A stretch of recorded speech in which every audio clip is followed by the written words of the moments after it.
From the Pseudepigrapha of the Old Testament, Volume 1. This reading is from the Questions of the Prophet Ezra of the Angel of the Most High concerning the souls of men. What is the fate of the righteous and the sinners? Ezra the prophet saw the angel of the Most High and asked him one question after another, and the angel approached him and said, "What will be at the consummation?" The prophet asked the angel and said, "What has the Most High prepared for the righteous and the sinners? And at the time at which the day of the end arrives, what will become of them? Where do they go, to honor or to tortures?"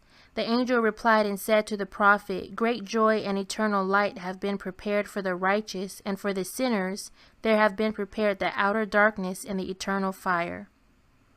The prophet said to the angel, "Master, who of the living has not sinned against the Most High?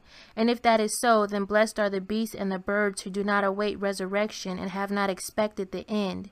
If you would crown the righteous who have endured all tortures, and the prophets and the martyrs when they were taking stones and with a hammer were pounding their faces until their innards were seen, they were tortured for your sake. Have mercy upon us sinners who have been occupied and have been seized by Satan."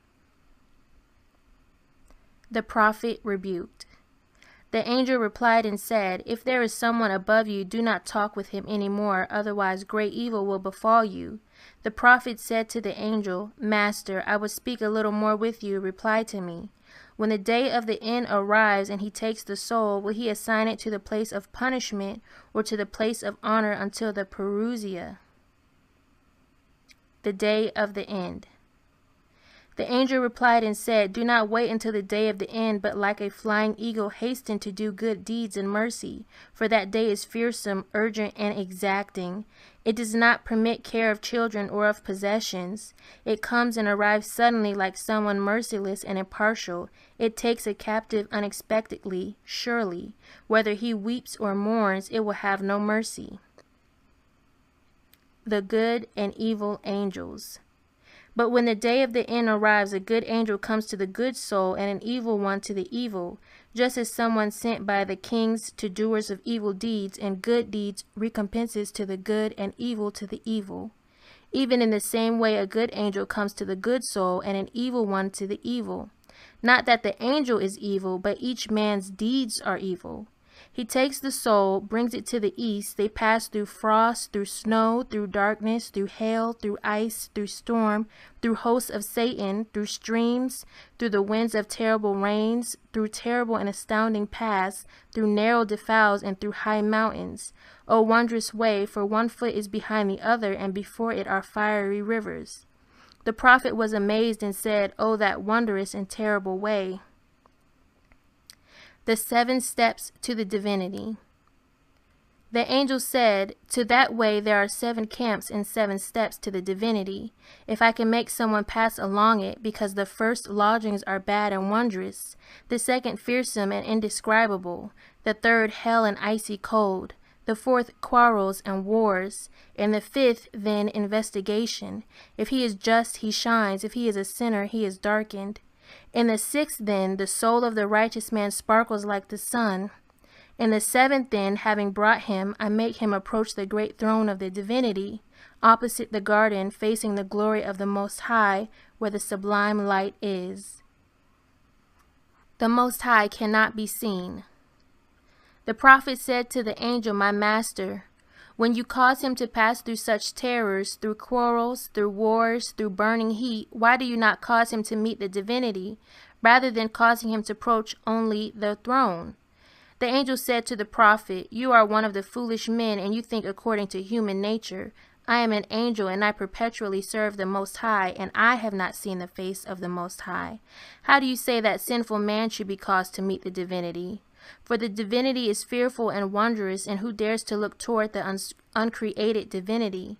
If a man should look, he will melt like wax before the face of the Most High, for the divinity is fiery and wondrous, for such guardians stand around the throne of the divinity."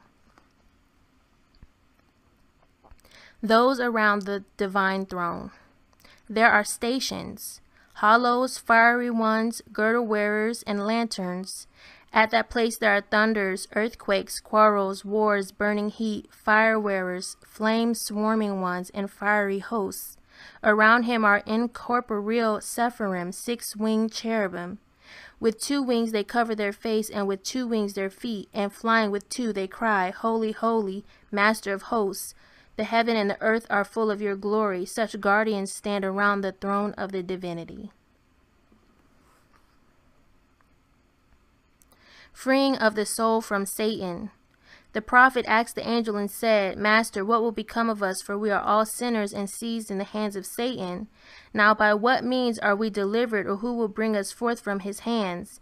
The angel answered and said, If someone remains after death, father or mother or brother or sister or son or daughter or any other Christian, and he offers prayers with fasts for 40 days, there will be great rest and mercy through the sacrifice of Christ. For Christ was sacrificed for our sake upon the cross, and for 6 ages he delivered our soul from the hands of Satan. How the soul is delivered through that offered reverently by a priest, if he fulfills the 40 days in such a way as is pleasing to the Most High. For 40 days he will remain in the church, not going in the public places, but from time to time will recite the Psalms of David together with prayers. It is this which brings us forth from the hands of Satan. If not, give to the poor. The nature of prayer. For your prayers are thus, just as a farmer goes forth, comes to sow, and the shoot comes forth joyous and graceful, and desires to produce numerous fruit, and thorn and weeds also come forth and choke it, and do not let numerous fruit be assembled. Similarly also you, when you go inside the church and desire to offer prayers before the divinity, the cares of this world and the deceit of greatness, wealth come forth and choke you, and do not let numerous fruit be sown. For if your prayer were such as Moses wept for 40 days and spoke with the Most High mouth to mouth, likewise also Elijah was taken up to heaven in a fiery chariot. Likewise Daniel also prayed in the lion's den. Recension B. He saw the angel of the Most High and asked concerning the righteous and sinners when they go forth from this world. The angel said, For the righteous there is light and rest, eternal life, but for the sinners unending tortures.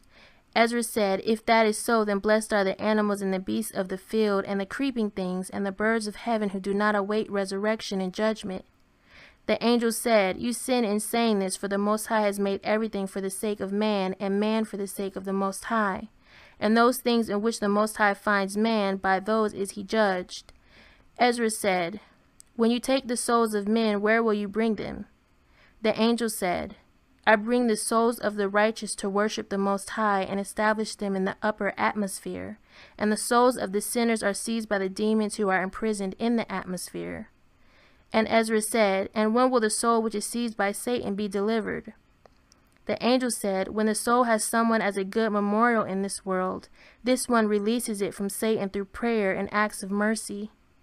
Ezra said, By what means? The angel said, By prayer, by acts of mercy, and by sacrifices.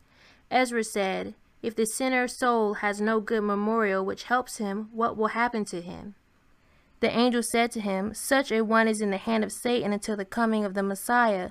When the trumpet of Gabriel sounds, then the souls are freed from the hands of Satan and soar down from the atmosphere, and they come and are united each with its body which had been returned to dust, and which the sound of the trumpet had built and aroused and renewed, and it raises it up before the Messiah, our King, who comes to judge those on the earth, that is the righteous and the wicked, and requites each for his deeds.